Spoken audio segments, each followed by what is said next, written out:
లలితాపరాభట్టారిక స్వరూప ఆవిర్భావం గురించి మీతో నిన్న మనవి చేస్తున్నాను. చిదగ్నికుండ సంభూత దేవకార్య సముద్యత ఉద్యద్భాను సహస్రాభ చతుర్బాహు సమన్విత రాగస్వరూప పాషాఢ్య క్రోధాకారాంకుశోజ్వల మనోరూపేక్షుకోదండ పంచతన్మాత్ర శాయక. శంకర భగవత్పాదులు సౌందర్యలహరి చేస్తూ దాన్ని వణత్కంచీదామా కరికలభ కుంభస్తననత పరీక్షీణా మధ్యే పరిణత శరచ్చంద్రవదన ధనుర్బాణం పాశం శృణిమపి దధానా కరతలై పురస్తాదస్తాన్నః పురమధితురహో పురుషిక అని పిలిచారు. ఇందులో ఒక విషయం మీరు ప్రధానంగా గమనించవలసి ఉంటుంది. శంకర భగవత్పాదులు అద్భుతమైన ప్రయోగాలు చేస్తారు జగద్గురువులు కనుక. వ్యాస భగవానుడు అన్నాడు, చిదగ్నికుండము నుండి ఆవిర్భవించినటువంటి లలితాస్వరూపమునకు మొట్టమొదట ఆయన చెప్పినటువంటి ఆయుధములు రాగస్వరూప పాషాఢ్య క్రోధాకారాంకుశోజ్వల, ఈ రెండూ చెప్పాడు. పాశము అంకుశము చెప్పాడు. శంకరులు ముందు పాశము అంకుశము చెప్పలేదు. ధనుర్బాణం పాశం శృణిమపి దధానా కరతలై అన్నారు. అంటే ధనస్సు బాణములు ముందు శంకరాచార్యులు వారు చెప్పారు. వ్యాసో నారాయణ స్వయం, వ్యాసుడు శంకరుల చేతనే కాదు సర్వలోకము చేత పూజింపబడతాడు. ఆ వ్యాస భగవానుడిచ్చినటువంటి 16 సంవత్సరముల అదనపు ఆయుర్దాయంతో శంకర భగవత్పాదులు 32 సంవత్సరములే ఈ భూమండలం మీద ఉన్నారు. శంకరులకు వ్యాసుడంటే మహాభక్తి. అటువంటిది వ్యాస భగవానుడు లలితా సహస్రంలో చెప్పినటువంటి ఆయుధ క్రమాన్ని శంకరులు శ్లోకంలో మార్చారు. అంటే ఎందుచేత మార్చి ఉండాలి అన్నదాని కొరకు మీరు ప్రయత్నిస్తే మీరు దాని మీద బాగా ఆలోచన చెయ్యడమే తపస్సు. ఒక శ్లోకం గురించి మీరు బాగా ఆలోచన చెయ్యాలన్నది శంకరుల కోరిక. మీరు ఇలా ఎందుకు మార్చి ఉంటారు శంకరాచార్యుల వారు? ముందు ఎందుకు ఆయన పాశాన్ని అంకుశాన్ని చెప్పకుండా ధనుర్బాణములను శంకరులు ఎందుకు చెప్పాలి? అలా చెప్పడం మంచిదా, పాశము అంకుశము చెప్పడం మంచిదా అంటే ఒక్కటే. శంకరులు కూడా వ్యాస భగవానుణ్ణి కీర్తిస్తారు, వ్యాస భగవానుణ్ణి గౌరవిస్తారు, వ్యాసునకు నమస్కరిస్తారు. కాబట్టి వ్యాసుడు చెప్పినది దోషమని శంకరుల ఉద్దేశ్యం కాదు. ఇలా శంకరులు చెప్పినా ధనుర్బాణముల కన్నా అంకుశము పాశము చెప్పడమే ప్రధానము. పాశాంకుశములు ముందు చెప్పడమే యథార్థం, అదే సత్యం. తను కొద్దిగా కిందకి దిగిన వ్యాస హృదయం మనకి బాగా అర్థం అవ్వడానికి ఆయన క్రమాన్ని మార్చారు. ఇందులో మొదటిది రాగస్వరూప పాషాఢ్య, రెండవది క్రోధాకారాంకుశోజ్వల, మనోరూపేక్షు కోదండ. అమ్మవారు చేతిలో చెరుకు విల్లు పట్టుకుంటుంది, చెరుకుతో తయారు చేయబడిన ధనస్సు.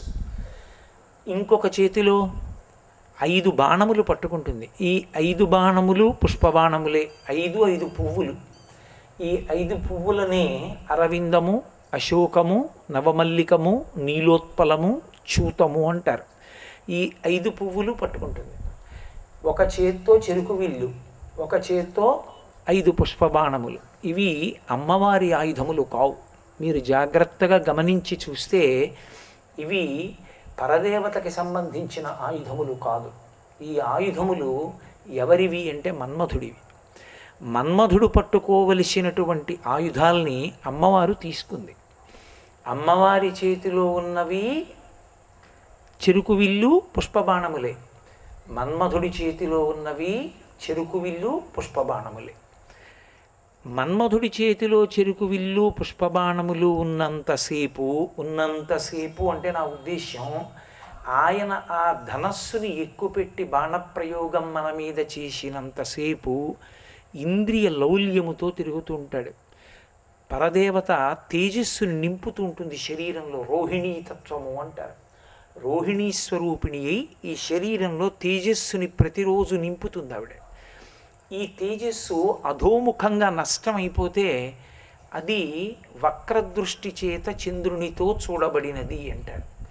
అది దాని వలన పురుషుడు తేజస్సు పోగొట్టుకుంటాడు, దాని వలన సాధనాక్రమంలో పైకి ఎదగలేడు. అమ్మవారి అనుగ్రహం ఉండడం అంటే మన్మధుని యొక్క బాణములు పడితే ఇంద్రియముల యొక్క లౌల్యమునకు గురి అయి విషయ ప్రపంచమునందు సుఖములను కోరుకుంటాడు. చెరుకు ఇల్లు అంటే చెరుకు కర్రతో ఉంటుంది. అది పైనుంచి కింద వరకు మీరు ఎట్నుంచి కొరికి చూడండి తియ్యగా ఉంటుంది. పువ్వులలో మకరందం ఉంటుంది, అందులోనూ తీపి, ఇందులోనూ తీపి. ఈ రెండు తీయగా ఉండడం అన్న మాటకు అర్థం ఏమిటంటే ప్రపంచంలో 5 ఇంద్రియముల చేత అనుభవింపబడేటటువంటి సమస్త విషయముల యందు మాధుర్యమును చూస్తూ ఉండడం. శబ్ద స్పర్శ రస రూప గంధములని 5 తన్మాత్రలు. పంచేంద్రియములు కన్ను, ముక్కు, చెవి, నాలుక, చర్మము. ఈ 5టితో శబ్దస్పర్శ రసరూప గంధములనేటటువంటి తన్మాత్రలతో విషయ సుఖములను అనుభవించడమునందు మగ్నమై ఉండడం మన్మధుని చేతిలో చెరుకు విల్లు 5 బాణములు ఉన్నంతసేపు, ఆయన మన మీద బాణ ప్రయోగం చేసినంతసేపు జరుగుతుంది. మన్మధుడు పరదేవత దగ్గర కింకరుడు. ఆమె ఆజ్ఞాపించింది అనుకోండి, నువ్వు ఆయన మీద వెయ్యడానికి వీల్లేదు అందనుకోండి, ఇక ఆయన బాణములు వెయ్యడు. అప్పుడు ఆవిడ చేతిలో ఉన్నటువంటి చెరుకు విల్లు 5 బాణములు పనిచేస్తాయి. ఇది అసలు ఎందుకు మారింది అని అడిగారు. మన్మధుని చేతిలో ఉండవలసిన ఆయుధాలు అమ్మవారి చేతిలోకి ఎందుకు వెళ్ళాయి? ఒకానొకప్పుడు పరమశివుడు తపస్సు చేస్తున్నాడు. అమ్మవారు మహాపతివ్రత. ఆవిడ ఎక్కడ శరీరాన్ని విడిచిపెట్టినా అంటే అవతార పరిసమాప్తి చేసినా భర్త గౌరవం కోసం చేస్తుంది. ఆమె ఎప్పుడు అవతార స్వీకారం చేసినా పరమేశ్వరుణ్ణి మాత్రమే భర్తగా పొందుతుంది. ఎంతమందికైనా కుమార్తెగా వస్తుంది, కానీ భర్త మాత్రం పరమేశ్వరుడే. మహాపతివ్రత అయినటువంటి అమ్మవారు పరమశివుణ్ణి కలుస్తుంది. అది సృష్టిలో ఎవ్వరూ ఆపలేనటువంటి తత్వం. కానీ అసలు లోకమునకంతటకు ఆది దంపతులు ఎవరు? పార్వతీ పరమేశ్వరులు. అందుకే శివానంద లహరిలో శంకరాచార్యులు వారు నిత్యాయ త్రిగుణాత్మనే పురజితే కాత్యాయని శ్రేయసే సత్యాయ అద్య కుటుంబిని మునిమన ప్రత్యక్ష చిన్మూర్తయే అంటారు. పోతన గారు రుక్మిణీదేవితో స్తోత్రం చేయిస్తూ అమ్మలగన్నయమ్మ ముగురమ్మల మూలపుటమ్మ చాలా పెద్దమ్మ అని పోతన గారు స్తోత్రం చేశారు. నమ్మితి నామనంబున సనాతనులైన ఉమామహీషులన్ మిమ్ము పురాణ దంపతుల మేలు భజింతు కదమ్మ మీటి పెద్దమ్మ దయాంబురాశివి కదమ్మ హరిన్ పతిచేయుమమ్మ నిన్ను నమ్మిన వారికెన్నటికి నాశము లేదు కదమ్మ ఈశ్వరి అనిపిస్తారు. వాళ్ళు సనాతనులు. వాళ్ళిద్దరు ఎప్పుడున్నారు ఎవరికి తెలియదు. పూర్వజ, మీరన్నిటికన్నా ముందు ఏదుందంటారో దానికన్నా ముందు ఆవిడుంది.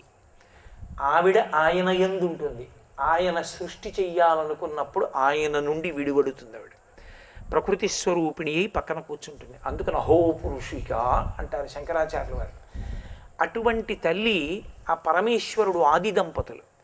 వాళ్ళ అనుగ్రహం వలన కలిగినటువంటి సృష్టిలో అంతర్భాగము మన్మధుడు.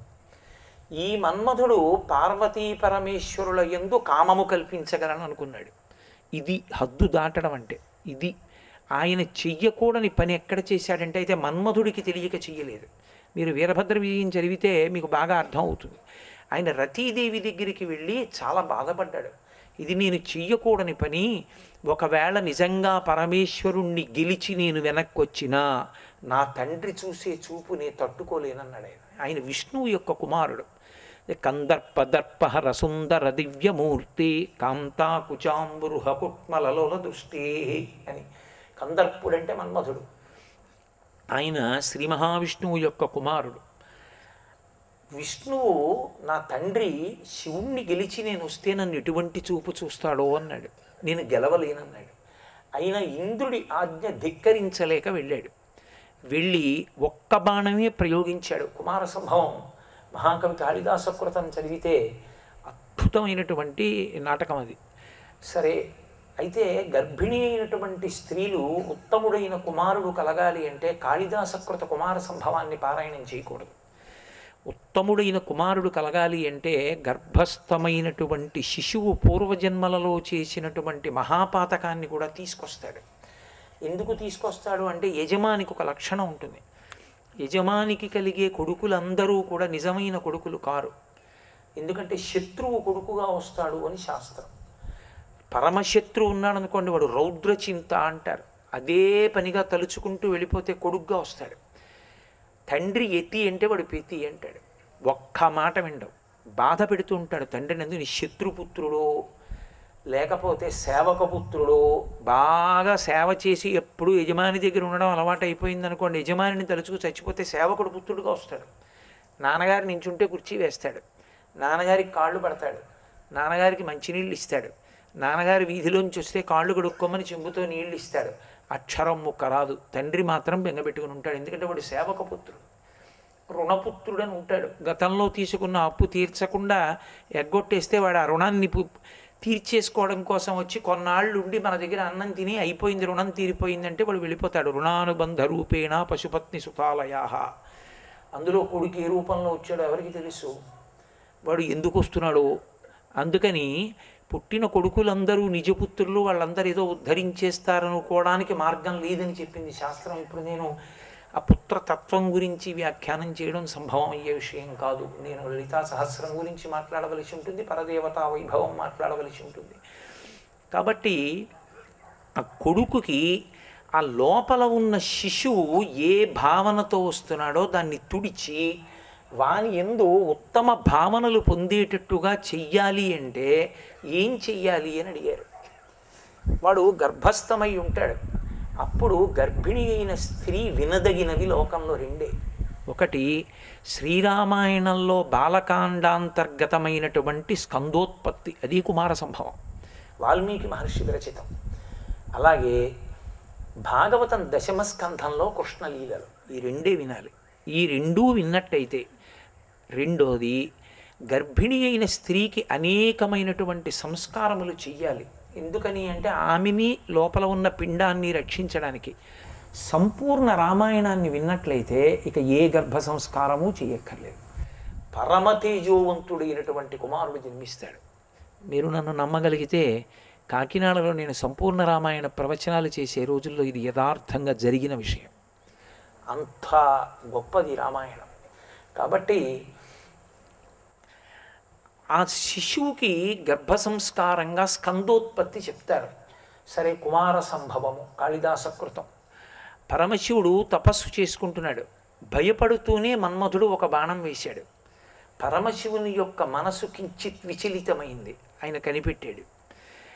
నా మనసు అకస్మాత్తుగా చెదిరింది అంటే ఎక్కడో ఏదో జరిగిందని ఆయన వెంటనే చుట్టూ చూశాడు. మన్మధుడు కనబడ్డాడు. రెండవ బాణాన్ని ఎక్కువ పెడుతున్నాడు. ఆయన వెంటనే మూడవ కన్ను తెరిచాడు. అందులోంచి వచ్చినటువంటి పెనుమంటల చేత మన్మధుడు దగ్ధమైపోయాడు. కారణం ఏమిటి అంటే ఆయన పరిధిని అతిక్రమించడమే. తండ్రికి కొడుకు చెప్పకూడని ఉంటాయి. తండ్రికి బోధ చెయ్యవలసిన వాడు కాదు కొడుకు. తండ్రి ఉత్తమ గుణములను స్తోత్రం ఒక్కటే చెయ్యాలి తప్ప మా నాన్నగారి యందు ఈ దోషం ఉందని చెప్పే అధికారం కొడుక్కి లేదు శాస్త్రంలో. తండ్రి గుణములను మాత్రమే ప్రస్తుతి చెయ్యాలంతే. తండ్రి దైవం, నీకెందుకు? నిన్ను ఆయన శిక్షించాలి, కానీ ఆయన గుణగణములు ఎంచగలిగిన వాడికి నువ్వు కాదు. నీ పరిధి నువ్వు అతిక్రమించినట్లు. కనుక మన్మధుడు గాడి తప్పాడు. పరమశివుడు పాఠం చెప్పాలనుకున్నాడు. వెంటనే శివుడు రుద్రుడయ్యాడు. రుద్రుడై మూడవ కన్ను తెరిస్తే మన్మధుడు కాలి కింద పడిపోయాడు. ఇప్పుడు మన్మధుడు కాలి కింద పడిపోవడం వల్ల ఉపద్రవం ఏమిటొచ్చింది అంటే లోకంలో ఏ ప్రాణి ఇక పుట్టడం ఆగిపోయింది. ఎందుకని? మన్మథ బాణాలు లేవు. మన్మధుడు బాణప్రయోగం చేసే అవకాశం లేదు. మన్మథ బాణము పడకపోతే సృష్టి ఉండదు. మీరు నన్ను ఒక మాట అడగచ్చు, ఇప్పుడు దానివల్ల వచ్చిన ఉపద్రవం ఏముందండి? గొడవ లేదు కదా, హాయిగా ఇక జన్మ లేకపోతే సుఖంగా ఉంటాంగా, ఎందుకు మళ్ళీ అంటే మీరు ఒకటి బాగా ఆలోచించాలి. చేసుకున్నటువంటి పాపపుణ్యములను పూర్తిగా తొలగతోసుకోవాలి అంటే కర్మగా దానిని అనుభవించేయాలి. కొత్త దుష్కర్మలని తెచ్చుకోకూడదు. పుణ్యకర్మాచరణములు చేసి ఈశ్వరుడికి సమర్పణం చేయాలి. పాపకర్మని దీంతో అనుభవించేయాలి. ఈ మోకాలు నిప్పెడుతోందనుకోండి, ఈ మోకాలు నిప్పి పెట్టడం అనేటటువంటి దాని యందు నేను గత జన్మలో చేసిన పాపం ఏదో పోతోంది, ఎవరి కాలు మీదో కొట్టాను, అందుకని ఈ కాలు నిప్పెడుతోంది అంటే మీకు నిప్పెడుతుందా అనుకోకండి, ఒక ఉదాహరణకు చెప్తున్నాను. అప్పుడు ఈ నిప్పి చేత నేను గత జన్మలలో చేసుకున్న పాపాన్ని తొలగతోసుకుంటాను, పుణ్యకర్మ చేసి ఈశ్వరార్పణం చేస్తాను, దాని చేత చిత్తశుద్ధి కలిగితే తప్ప జ్ఞానం అంకురించదు. అందుకు ఇష్టాపూర్తములను చేయమంటారు. ఇష్టాపూర్తములు అంటే ఇష్టి అంటే యజ్ఞయాగాది క్రతువులకు ఇష్టి అని పేరు. హవిస్సు దేవతలు తింటారు కాబట్టి. పూర్తము అంటే 10 మందికి పనికొచ్చే పని చెయ్యడం, ఒక నుయ్యి తవ్వడం, ఒక దేవాలయాన్ని నిర్మాణం చెయ్యడం, ఓ దేవాలయంలో ఏదో పలకలు వేయించడం, ఇవన్నీ మంచిదే. కానీ ఇష్టాపూర్తములను చేసుకుంటూ వెడితే నువ్వు తరించడం మాత్రం ఉండదు. నేను యథార్థం చెప్తున్నాను. ఇష్టాపూర్తములు దీని కొరకు చెయ్యాలి, చిత్తశుద్ధి కొరకు చెయ్యాలి. చింతపండుతో పాత్రని బాగా తోమారు, పాత్రకి శుద్ధి కలిగింది. ఇప్పుడు ఆ పాత్ర ప్రయోజనం ఏంటి? అది పాయసం పోస్తే ఏమీ లేకపోతే మళ్ళీ కిలింపడుతుంది. అది చిత్తశుద్ధి కలగడానికి మాత్రమే ఇష్టాపూర్తములు. అదే పనిగా ఇష్టాపూర్తాల్ని చేసుకుంటూ వెళ్ళిపోయిన వాడు తరించలేడు, కుదరదు. తరించడం దేనివల్ల జరుగుతుందో తెలుసా? ధ్యానము చేత. మీరు అంతర్ముఖత్వాన్ని పొంది ఈశ్వరుడికి దగ్గరవ్వాలి. అందుకే అంతర్ముఖ సమారాధ్య బహిర్ముఖ సుదుర్లభ. బయట చేసేది ఎందుకు చెయ్యాలి అంటే చిత్తశుద్ధి కొరకు చెయ్యాలి తప్ప అది 10 మందికి తెలియడం కోసం చేయకూడదు. 10 మందికి తెలియ చెప్పవలసిన అవసరం ఆదర్శంగా ఆవిడ్ని చూపించడానికి చెప్పచ్చు. కానీ ఆవిడ గురించి అలా చెప్తున్నప్పుడు ఆవిడ తెర వెనక్కి వెళ్ళిపోయి చెమటలు పట్టేస్తే మంచి లక్షణం. ఇద్దరి యందు మంచి లక్షణమే. 10 మందికి ఆదర్శంగా చూపించాలని ఒక ఆవిడ అనుకున్నారు. నాకు ఎందుకు ఈ పొగడ్త, ఈశ్వరుడు నా చేత చేయించాడు తప్ప నేను అంత అర్హురాలనా అని ఆవిడ అనుకున్నారు. ఇద్దరూ మంచి పనే చేశారు. నేనే చేశానన్న అహంకారం మాత్రం రాకూడదు. అది చిత్తశుద్ధి అంటారు. నా అదృష్టం, ఈశ్వరుడి చేతి ఉపకరణం అవగలిగాను. ఈ దేవాలయం ఎన్ని శతాబ్దాలైనా ఇలా ఉండిపోతుంది. ఎంతమంది భక్తులు సేవిస్తారో, ఎన్ని ఉత్సవాలు జరుగుతాయో, ఎన్ని ప్రవచనాలు జరుగుతాయో. కట్టిన జీవుడు తరించట్లా. ద్రవ్యం ఉంటే ఏమైంది? ఈశ్వరుడు నీ వంశాన్నంతటిని తరింపచేశాడు ద్రవ్యాన్ని వినియోగించుకొని. అందుకు ఆయనకి కృతజ్ఞుడవై ఉండడం చిత్తశుద్ధి. చిత్తశుద్ధి కొరకు ఇష్టాపూర్తములను చెయ్యాలి తప్ప ఇష్టాపూర్తములే చేసుకుంటూ వెడితే దానికి అర్థం ఉండదు. ఇంకా దానికి ఎక్కడ ముగింపు ఉంటుంది నాకు చెప్పండి? ఎన్నాళ్ళు మీరు పాత్ర శుద్ధి చేస్తూ కూర్చుంటారు? పాత్ర శుద్ధితో పాటు పాత్ర నింపడం నేర్చుకోవాలి. అందుకే ఒక స్థితిలో ధ్యానమునందు మగ్నుడైపోవాలి. చాలా తేలిగ్గా మనస్సు వెనక్కి రావాలి. చాలా అత్యంత ప్రధానమైన విషయం కాబట్టి ఇది ప్రత్యేకంగా సౌందర్యలహరిలో శంకరాచార్యుల వారు అమృత భాండముల వంటి శ్లోకములు చేశారు, మనిషి తరించడానికి మార్గం చూపిస్తూ. చదువుకునే విద్యార్థుల దగ్గర నుంచి వయసుడిగిపోయిన వారి వరకు అందరికీ మార్గం చూపించారు ఆయన. కాబట్టి ఇష్టాపూర్తములు చిత్తశుద్ధి కొరకు చేస్తారు ఆ కర్మలను. ఇప్పుడు నువ్వు శరీరం తీసుకోవాలి, తీసుకుని పుణ్యకర్మాచరణము చేసి చిత్తశుద్ధి పొందాలి. చిత్తశుద్ధి పొంది వైరాగ్యమును పొందాలి. భక్తి వైరాగ్యముల వలన జ్ఞానమును పొందాలి. జ్ఞానము వలన మోక్షమును పొందాలి. దీని కొరకు నీకు శరీరం కావాలి. మరి మన్మధుడు లేకపోతే శరీరం ఎక్కడిది? ఎలా వస్తుంది శరీరం? కాబట్టి సృష్టి ఆగిపోయింది అన్న క్రమంలో మీరు జాగ్రత్తగా తాత్వికమైన అనుసంధానం ఏమిటంటే జీవుడు పాపములను క్షయం చేసుకుని ఈశ్వరుడికి దగ్గరయ్యే మార్గం మూసుకుపోయింది. అందుకని అలమటించారు దేవతలందరూ. 2 వాళ్ళకి అన్నం ఉండదు. దేవతలకు అన్నం ఎక్కడిది? మనుష్యులు హవిస్సిస్తే వాళ్ళు తింటారు యజ్ఞంలో, లేకపోతే వాళ్ళకి అన్నం ఉండదు. అప్పుడు వాళ్ళు వర్షం కురిపించి వీళ్ళకి అన్నం పెడతారు. అది ధర్మచక్రం అంటారు దాన్ని. ఇప్పుడు దేవతలకు అన్నం ఉండదు. అందుకే మనుష్య కోటికి అపాయం వస్తే దేవతలు బ్రహ్మగారి దగ్గరికి ఎడుతుంటారు. ఇప్పుడు పురాణంలో అయా మీరు రక్షించాలంటారు. మీరు జాగ్రత్తగా గమనిస్తే కావ్య భాష అంటారు. మీకు 2 విషయాలు కనపడతాయి. ఒకటి, మనుష్య జాతికి ఎప్పుడు ఇబ్బంది వచ్చినా ముందు దేవతలు ఎడతారు త్రిమూర్తుల దగ్గరికి.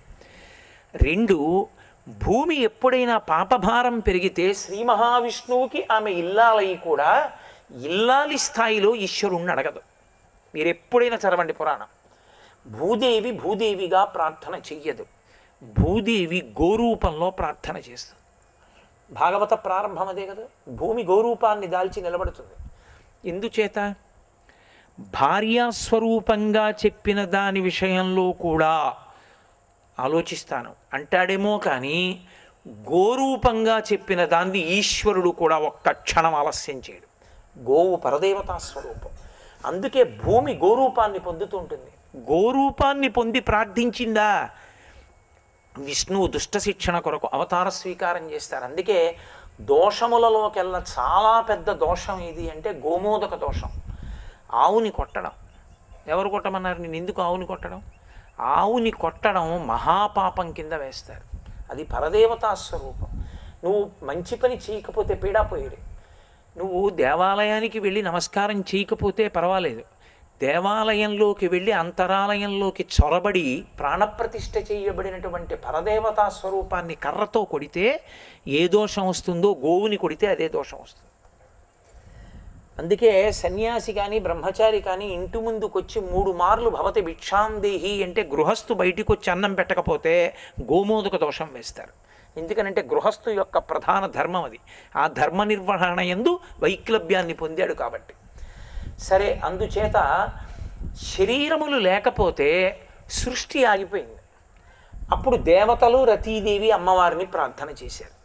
అప్పుడు అమ్మవారు ఏం చేసింది? ఇప్పుడు ఆవిడ మళ్ళీ మన్మధుణ్ణి బతికించింది అనుకోండి. మన్మధుణ్ణి మళ్ళీ బతికిస్తే పరమశివుడు ఏమంటాడు అంటే నేను కాల్చేవాణ్ణి నువ్వు బతికించేదానివి అన్నమాట. అంటాడా? అండా? పతివ్రతా ధర్మమునందు గొప్పతనం ఏమిటంటే పిల్లల కోసం లోకం కోసం కావలసిన పని చెయ్యాలి, కానీ అది భర్త మనసుకి మాత్రం ఎప్పుడూ బాధ కల్పించకూడదు. ప్రధాన ధర్మం ఏది స్త్రీకి అంటే భర్త మనసు కుందకుండా చూచుకొనుటయే. భర్త మనసు కష్టపడకూడదు. కాబట్టి ఇప్పుడు ఆవిడ బ్రతికిస్తే శివుడికి కోపం వస్తుంది, బ్రతికించకపోతే సృష్టి ఆగిపోయింది, జీవులు బాధపడుతున్నారు. ఆమె ఈ లోకమునకంతటికీ తల్లి. మరి ఏం చేయాలి? రూపం ఉంటే కదా శివుడికి కనపడ్డం. మళ్ళీ ఇబ్బంది రావడం. ఆవిడంది, అసలు నువ్వు ఎందుకు వేసావు బాణం? నాకు పరమేశ్వరుడికి కళ్యాణం జరగాలని. ఎందుకు మా ఇద్దరికి కళ్యాణం అంటే తారకాసురుడను రాక్షసుడు వాడు వరం అడిగాడు. అప్పటికి పార్వతీదేవి దాక్షాయణిగా శరీరం విడిచిపెట్టింది. పరమశివుడికి కామం లేదు కాబట్టి పార్వతీ పరమేశ్వరులకు కుమారుడు కలిగితే, అది కూడా ఎలా? శివవీర్యము స్ఖలనమై కొడుకు పుడితే అప్పుడు ఆయన చేతిలో నేను మరణిస్తానన్నాడు. అదేం పెద్ద విషయమా అండి అని మీరు అనుమానపడచ్చు. దివ్య సహస్రవర్షములు క్రీడిస్తే తప్ప ఆయనకి వీర్యస్ఖలనం అవ్వదు. ఆయనకి అసలు కామం లేదు పరమేశ్వరుడికి. అసలు పరమేశ్వర వీర్యం ఏమిటో తెలుసా? బంగారం. భూమి మీద పడ్డప్పుడు అదే బంగారం అయింది. స్వర్ణ ధాతు అంతా బంగారమే. కాబట్టి ఆయన వీర్యాన్ని భరించే క్షేత్రం లేదు ప్రపంచంలో, ఎవరు భరించలేరు. అందుకే సుబ్రహ్మణ్యోత్పత్తి ఎందు అది మారిపోయింది అన్ని చోట్లకి. స్కందోత్పత్తి అంత అద్భుతమైనటువంటి విషయం. అసలు స్కందోత్పత్తిని వాల్మీకి రామాయణంలోది విన్నంత మాత్రం చేత అపూర్వమైన అనుగ్రహాలు కలుగుతాయి. అంత గొప్పది. స్కందోత్పత్తి చెప్పి సుబ్రహ్మణ్యేశ్వరుడికి తేనెతో అభిషేకం చేస్తే ఉత్తర క్షణంలో పిల్లలు రక్షింపబడతారు, సంతానం కలుగుతుంది. అంత గొప్పది స్కందోత్పత్తి.